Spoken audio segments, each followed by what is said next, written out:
आपल्या घराण्याची तसेच अखंड महाराष्ट्राची कुलस्वामिनी असलेल्या आई तुळजाभवानी मातेचा गुरुवार दिनांक 26 मार्च रोजी प्रकट दिन आहे. चैत्र शुद्ध अष्टमीला देवी तुळजाभवानी माता कर्दम ऋषीपत्नी अनुभूती मातेच्या तपश्चर्येला प्रसन्न होऊन दैत्याचा संहार करून तुळजापूर येथे वास्तव्यास राहिली. तो दिवस होता चैत्र शुद्ध अष्टमीचा. तर या दिवशी आपल्या घराण्याची कुलस्वामिनी असलेल्या तुळजाभवानी मातेची सेवा कशी करावी ते पहा.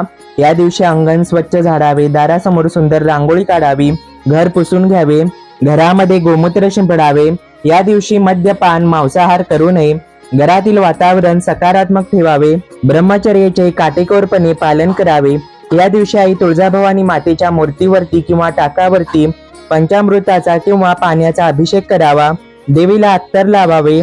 दुर्गाष्टमी असल्यामुळे ललिता सहस्त्रनाम, श्रीसूक्त किंवा नवार्णव मंत्र म्हणत तसेच तुळजाभवानी मातेचा मंत्र म्हणत देवीच्या टाकावरती किंवा मूर्तीवरती कुंकुमार्चन करावे.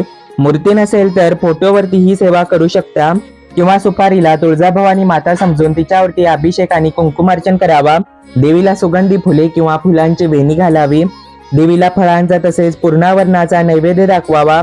त्याचबरोबर शेवयांची खीर देवीला अतिशय प्रिय असल्यामुळे नैवेद्यात याचाही समावेश करावा. या दिवशी दुर्गाष्टमी असल्यामुळे दुर्गा सप्तशतीचा एक पाठ करावा.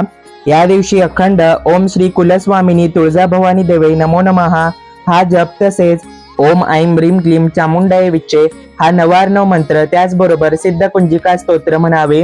या दिवशी देवीची हिरव्या खणाने त्याचबरोबर नारळ, ओटीचे साहित्य, वेणी, बांगड्या, सौभाग्य अलंकार यांनी ओटी भरावी. घरी सुवासीन स्त्री देवीच्या नावाने जेवू घालावी.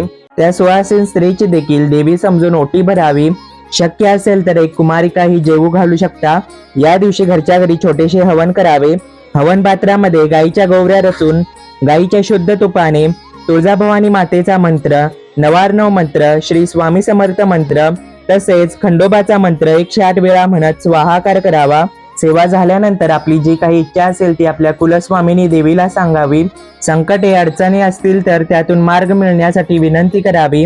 आईकडे यश, प्रगती, उत्तम आरोग्य, सुख, शांती, समाधान, कीर्ती मिळावी यासाठी प्रार्थना करावी.